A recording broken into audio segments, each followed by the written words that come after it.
Hello, everyone, and welcome back to Thoughts and Coffee. My name is Sarah Barnes-Humphrey. I'm the founder and host of Let's Talk Supply Chain, as well as the Blended Podcast and founder of the Blended Pledge.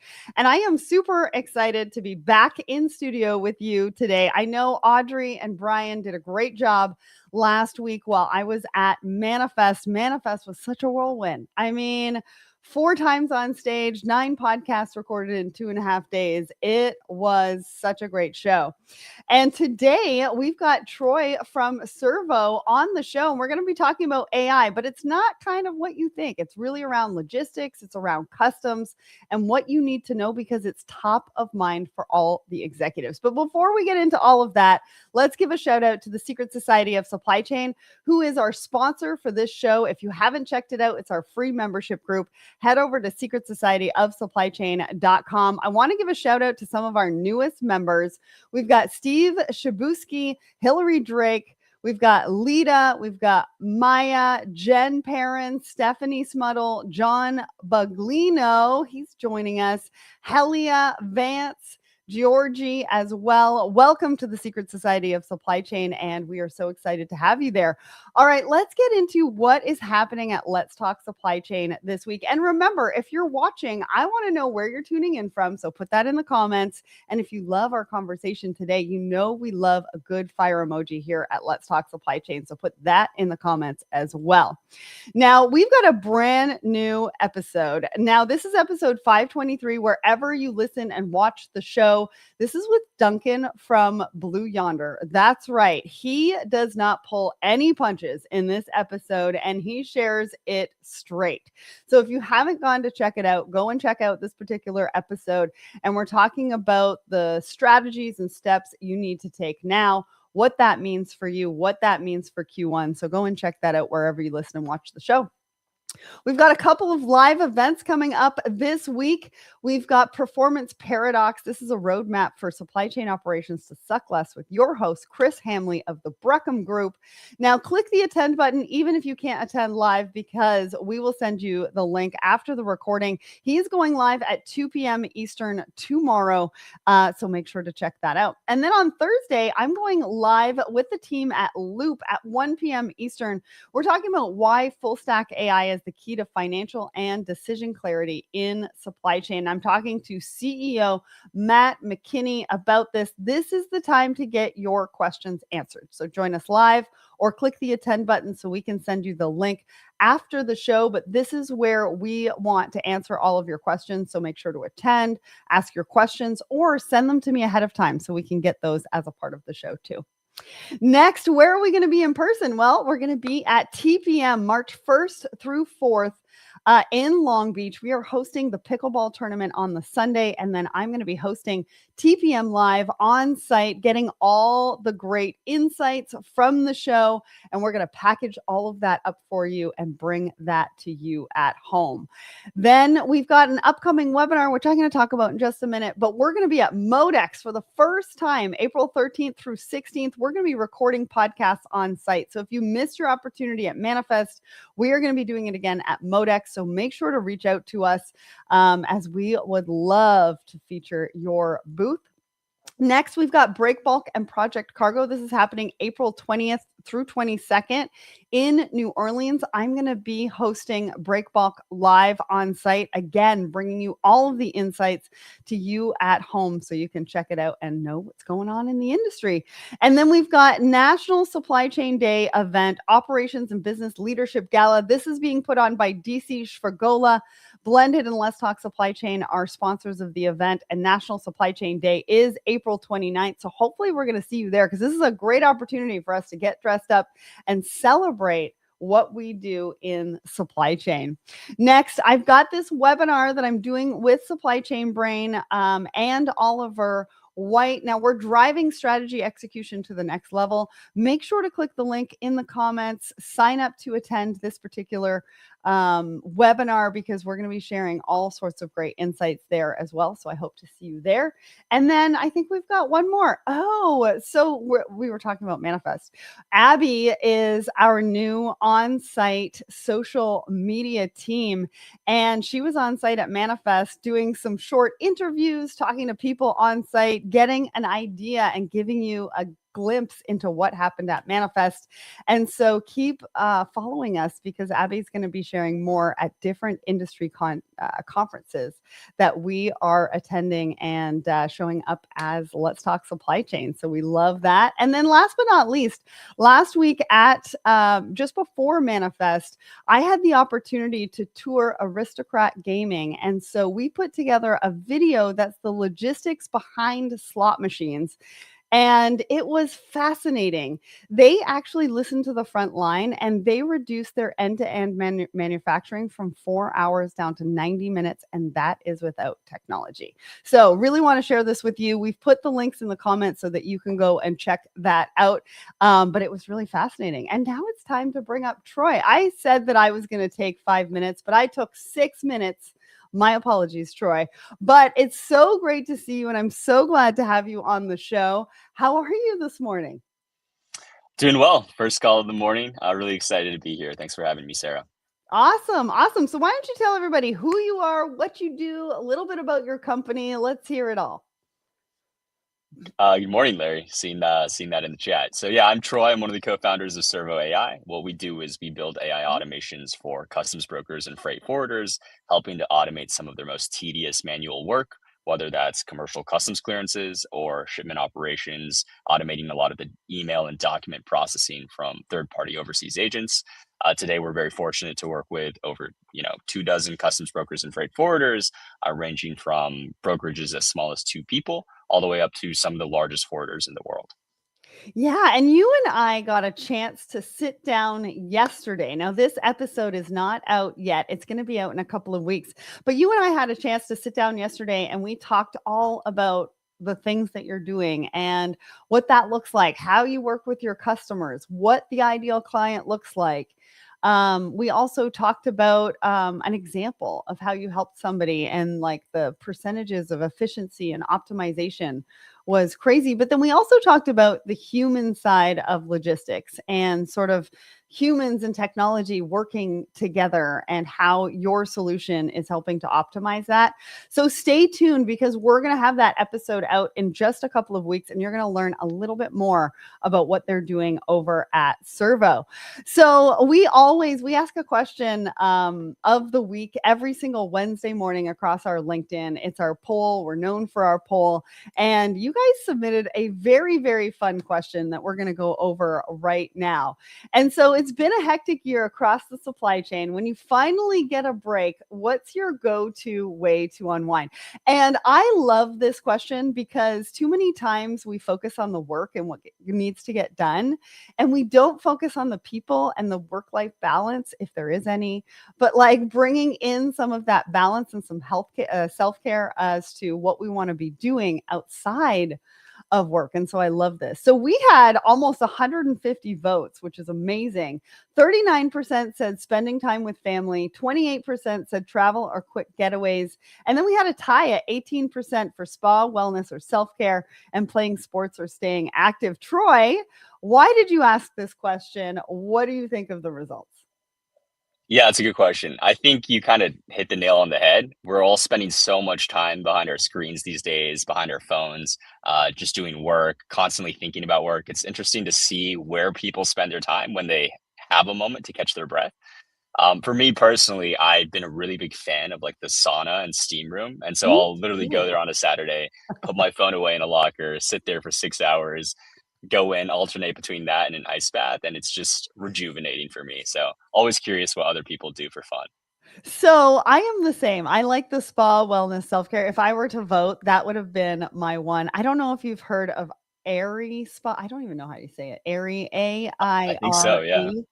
They are amazing. They just opened up in Toronto. They've got one in Chicago. I'm not an ice bath type person, so I avoid those ones because I'm just like, no way.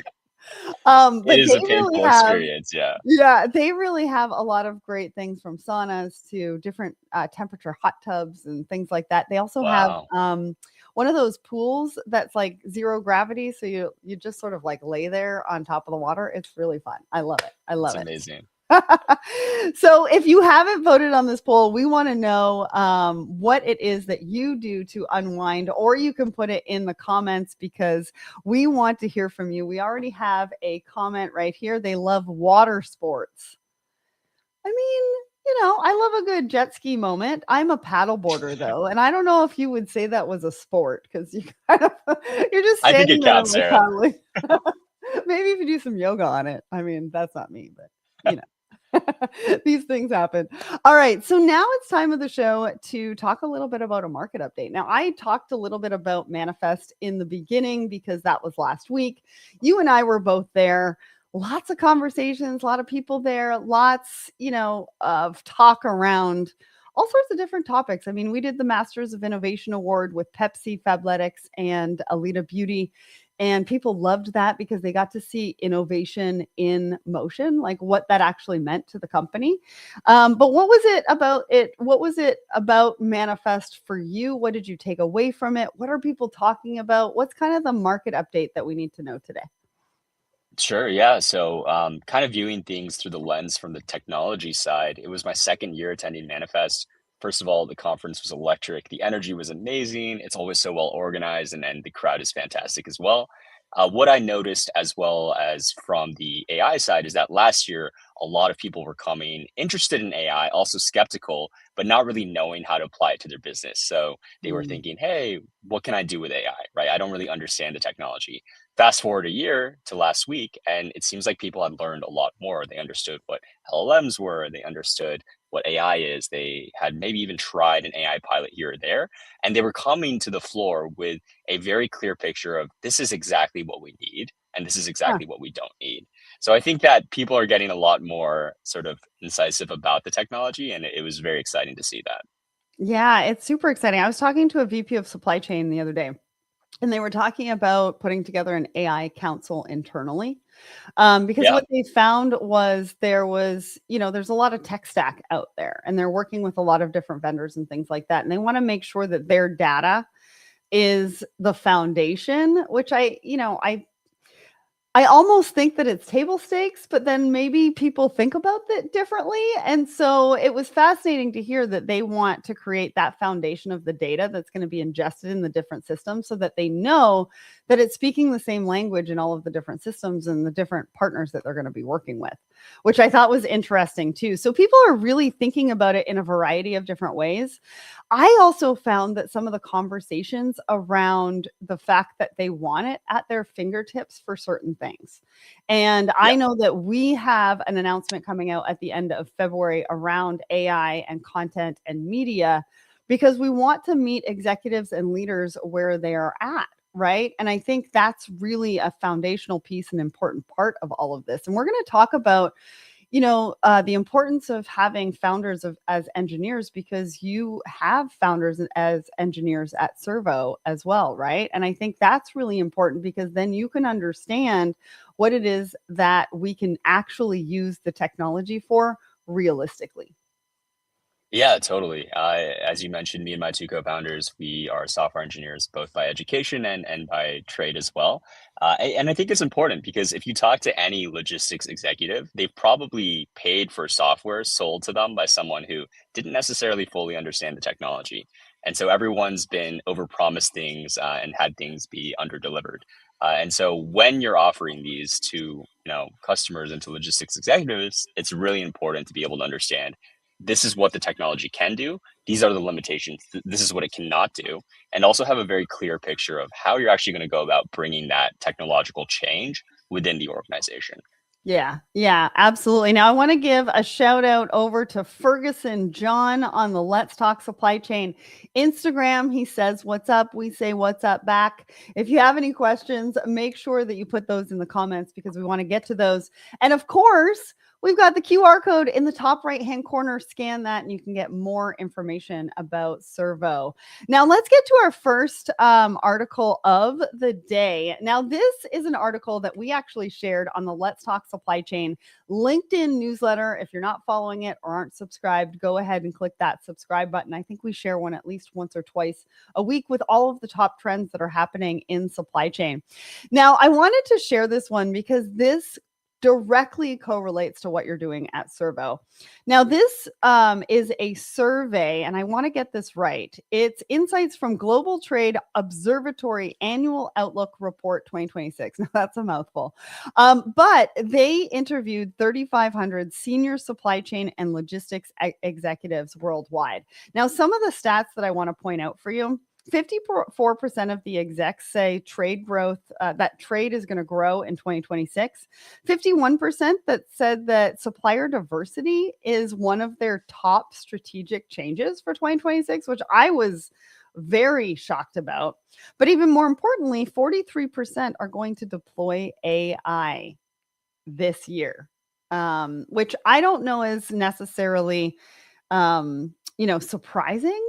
But I think it just goes to show how many people are actually already at the point where they're deploying. They're no longer testing out and trying to figure it out. What did you think of this article, Troy? Yeah, I found it fascinating, especially the line around how modern logistics is now seen as a competitive advantage.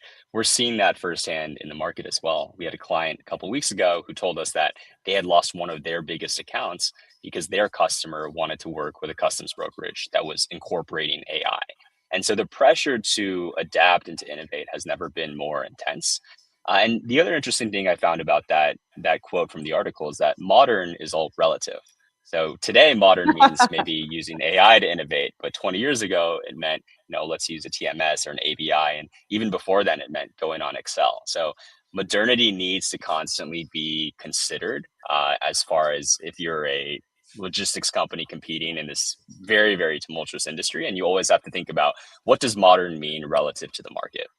Yeah, and then and I'm going to butcher his name, and I'm very sorry. Fun Show says harmonizing, right? I like that word. I've never heard that word. We usually use balance and things like that. And you and I used a couple of words in that recording yesterday that I can't wait to share with everybody too.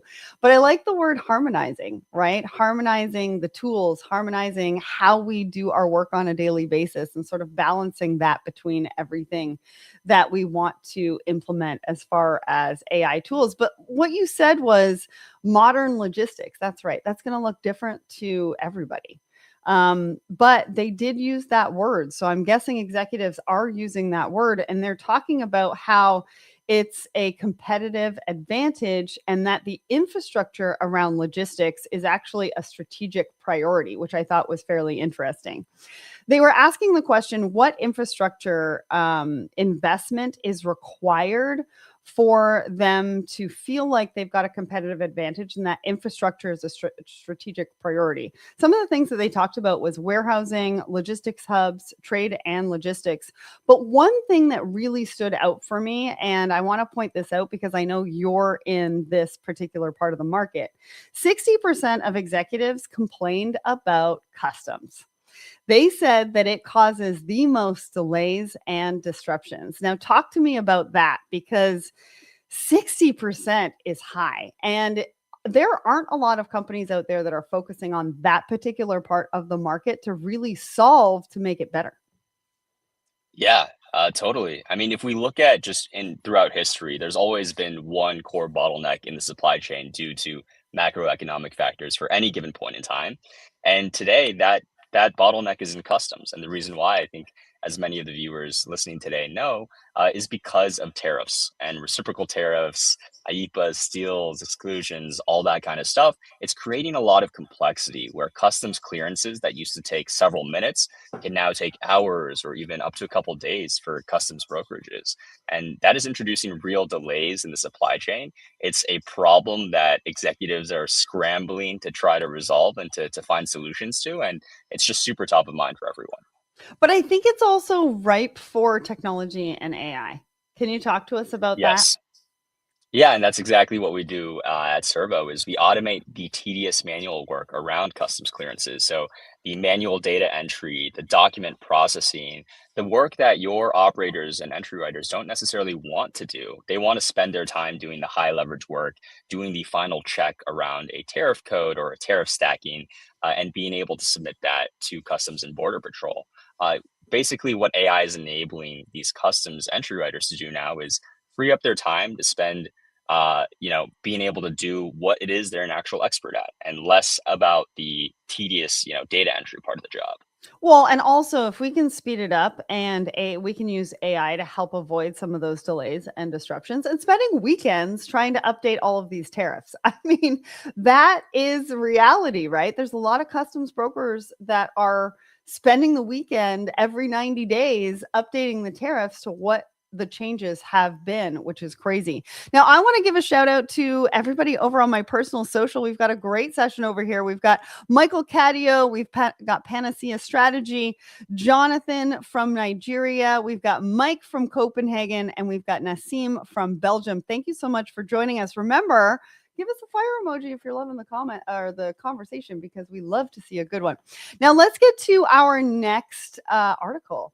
Now, your co-founder actually wrote this article, Why Logistics Needs More Software Partners, Not Just Vendors. Now, we talk about partners and vendors interchangeably, but this particular article talks about how we actually need to separate them and what separates them and what that looks like. Talk to us about this. What's different between a partner and a vendor? Yeah.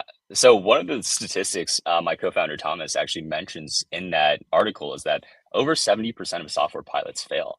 And you talk to any logistics executive, and they'll be able to point to some horror story of some software implementation that went wrong in the past, that if they're a large enterprise might have set them back hundreds of millions of dollars and multiple years of development time.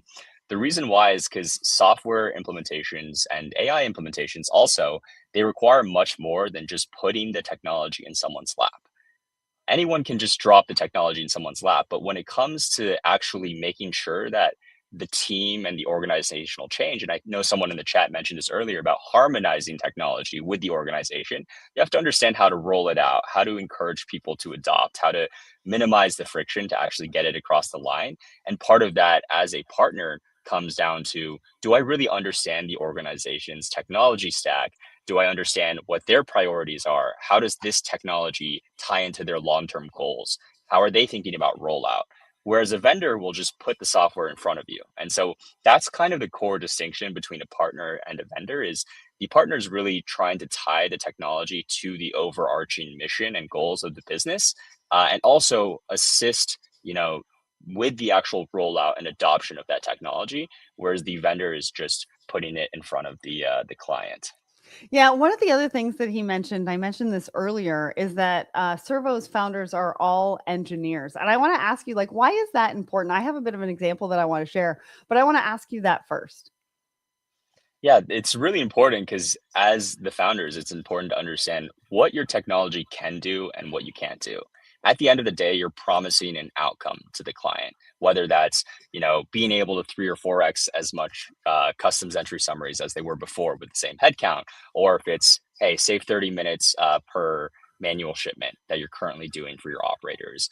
If you're making those promises, you need to understand exactly how you can backtrack into that promise by an understanding of the technology. And so I think that's one of the limitations of, if you're not technical and you don't understand what your technology can actually do, you may fall into the trap of over promising things, especially when it comes to these hype technology topics like AI, that you can't actually deliver on. Well, and it's interesting because I was talking to Bill, the CEO of OneRail, last week at Manifest. His episode's going to come out soon too, but he was talking about how he had on his founding team an engineer as well, and that they originally had put, or he had originally put, native AI into the coding, I believe, behind the software, which has sort of changed the trajectory of the company. And so that's why I really wanted to talk about this part and really showcase how important it is to have somebody that truly understands what's happening, but also can see into the future and how that partnership really matters, because that's what's going to set you apart as well, especially with the competitive advantage. I want to give a shout out because we've got a couple of fire emojis, one from Rudy. We've got Neelul over on my Let's Talk Supply Chain Instagram as well. We've got a question from Bill, and I think we'll take this one before we go to our next article. Talk about the importer of record issues and the $800 import rule, how to streamline. Can you answer that one? And if not, we can take it offline. Yeah. So, Bill, do you mind clarifying the question actually? Which $800 rule are you referring to? The de minimis, I think he's talking about, Oh, right? the de minimis. Okay. Mhm. Yeah. Yeah. So we work primarily with customs brokers, not importers directly. So it's a bit difficult for me to answer that question. I think the customs broker probably has the best knowledge of exactly what they want to do with regards to that. Where we specialize on our workflow is once the customs broker has decided to handle a clearance, a 7501, we'll automate the document processing, the data entry, and then the associated tariff lookups for that particular clearance. But the customs broker is ultimately the one who has to navigate exactly how they want to handle the de minimis ruling. Well, and I also think from a perspective of the fact that with low value shipments, we don't want to, as customs brokers, they don't want to be spending a ton of time processing low value shipments. And with the tariffs and everything that we've talked about today, we really want to be able to streamline that. And you've been able to do that through AI. Now, I want to just a friendly reminder about the QR code in the top right-hand corner. That's going to take you to Servo so that you can check out everything that they're doing and learn a little bit more about what they are doing and how they can help you.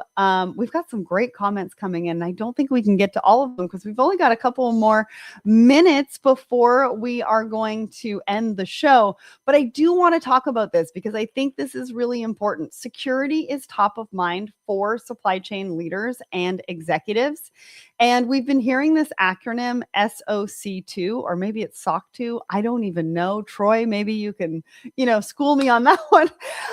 But I wanted to bring this to light because I wanted to make sure that everybody in the industry, when they're thinking about security, what this actually means when you're looking to partner with a vendor. Troy, do you want to just give me some high-level overview of what you thought about this article and how it pertains to what you're doing at Servo? Sure. Yeah. And to answer that, I want to touch on something you mentioned earlier, which is that there are companies out there that are now saying, hey, we want to use the foundation of our data, everything within the company, as the base to build AI on top of. We want the AI to understand the context within our organization. But if you're a logistics company, that data is also really mission critical. It's sensitive, it's confidential.